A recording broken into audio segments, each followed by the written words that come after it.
ferai juste la mention au niveau des différents plans qui ont été étudiés. On a regardé à peu près partout au monde tels que les différents modèles. Et la conclusion pour faire face aux défis de l'avenir, de la gestion du risque et de permettre, une des options que plusieurs préconisaient, c'était à contribution déterminée. Et ça, c'est une option qu'on n'a pas voulu considérer parce que là, c'était vraiment beaucoup plus grande incertitude. Donc, pour réduire l'incertitude et gérer le risque, c'est le modèle qu'on a trouvé qui offrait les perspectives les plus intéressantes. Donc, oui, on les a considérés. Je dois avouer, par exemple, que je n'ai pas eu le temps de lire l'étude du Québec, donc je ne peux pas commenter sur les solutions. Peut-être qu'ils ont trouvé des... J'ai rencontré M. Damon, on s'avait parlé, mais il n'a pas voulu dire ses secrets à l'avance. Donc, il y a peut-être des solutions que nous, on n'a pas considérées. Ça, c'est possible. Mais pour ce qui est de l'ensemble des régimes, à peu près dans le monde occidental, on a regardé et le modèle proposé pour gérer les défis de l'avenir était celui qu'on a considéré comme étant le plus intéressant. Maintenant, les députés provinciaux. Oui. And as a result, all of the MLAs, everybody we treat the same. The only group I can't comment on are the judges. You know, they're kind of living the world of their own, and we don't have any control of that. So I don't know what the judges have a different plan. The judges have a different plan, and we do not have any oversight. Is that because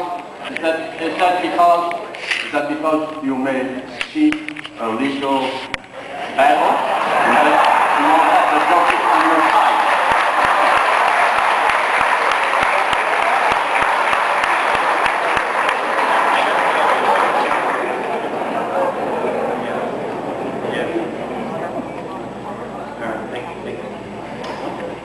All of the conversation that we've heard is with regard to the P.S.S.A, but a lot of us draw income not only from the P.S.S.A, but also from workforce adjustment and early retirement allowances and those sorts of funds. Are those funds as guaranteed fully encompassed as the rest of it?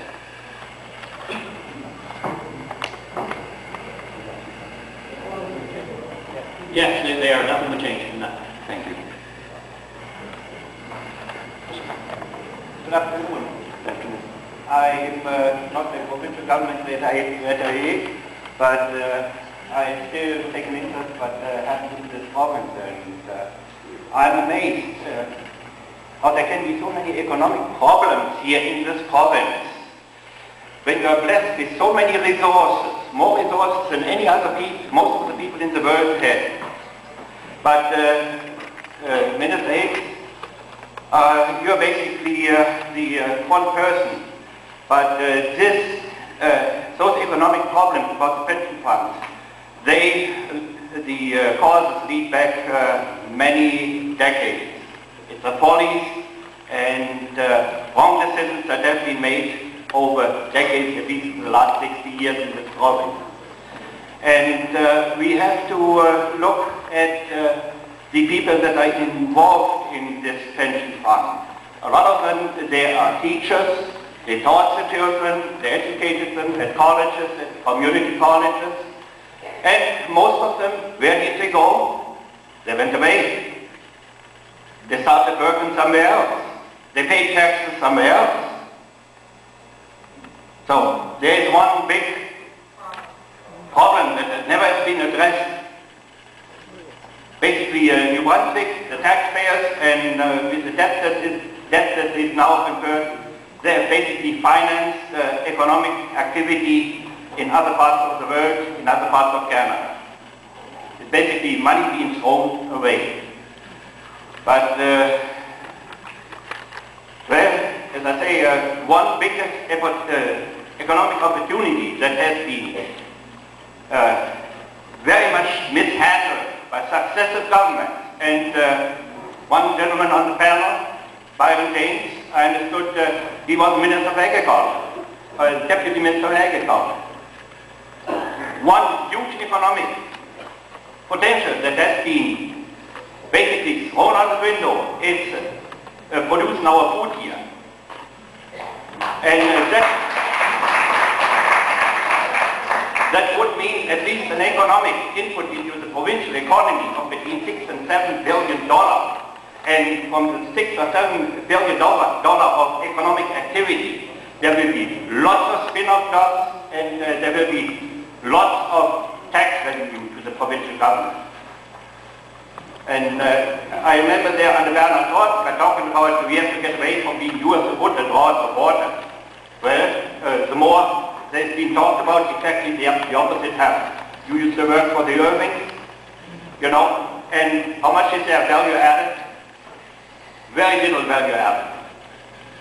So, the way it looks now, most of how many percent of the pension funds are invested in companies that are outside the region, outside New Brunswick? High percentage. Yeah, and how many percent of the pension funds are invested in enterprises in New Brunswick?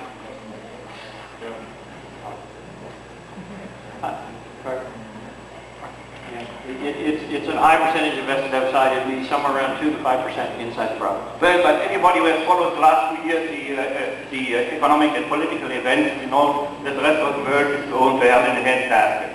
And basically what has been paid into the pension fund and what has been paid from the contributions, basically what's been put into an international gambling casino, you know. And I think we have to pay more attention and base our economic activity and everything more on a local economy. So I certainly don't disagree with that, and we have talked with the investment corp about a higher investment percentage here in the province, and they target a return, a real rate return of 4% plus, and they've been able to achieve that. But they have to manage a portfolio that will achieve that, or the pension fund would be in certainly much worse shape than it is. So that is something we can't prescribe directly unless they see the investment potential to get the return that they are required to achieve. So we don't play with that. That's something that we say we encourage investment in this province, but they manage that portfolio to the best of their ability to achieve the returns that are necessary. Administrate a lot. I'm an immigrant. I talked to a lot over the years to many immigrants or people that came from other regions and wanted to make a living here in New Brunswick, started business enterprises and so. And what they always, the complaint was, this bureaucracy, it basically chokes us to death. It takes the initiative away. And we have to make a differentiation between those people that are actively contributing in the civil service, you know, to the welfare of the province, and those that are hindering.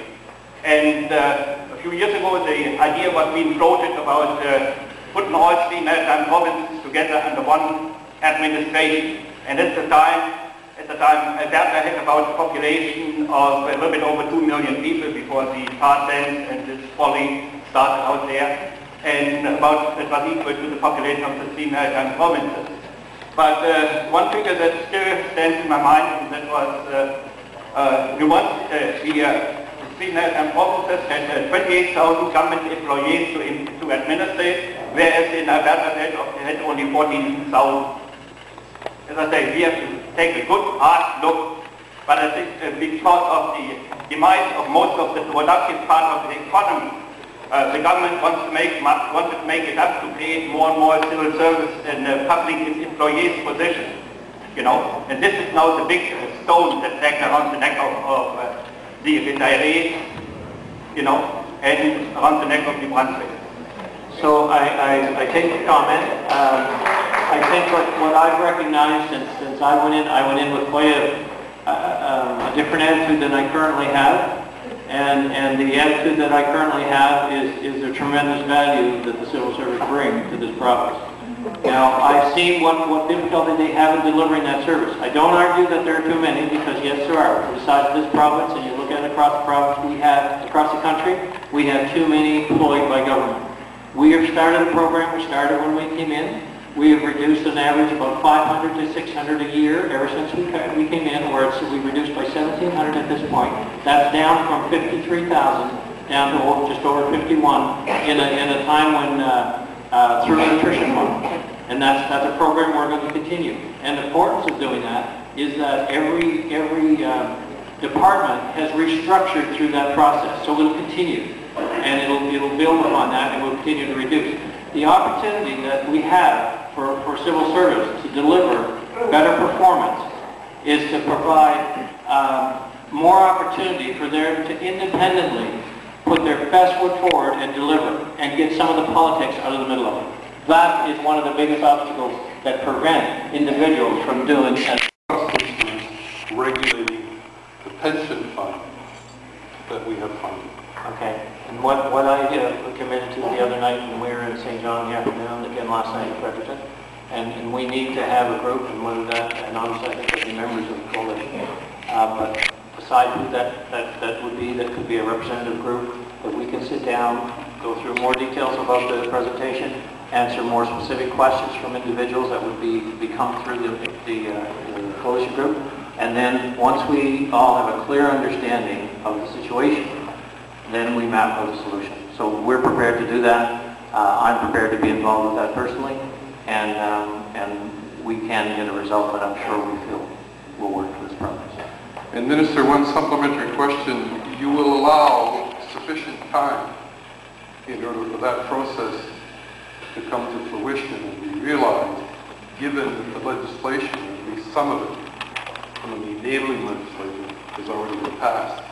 And I understand quite plainly. Well, the legislation that was passed was based on the actual unions and representative groups that have already signed on. It was specific to them? Yes. Not to this? Yes.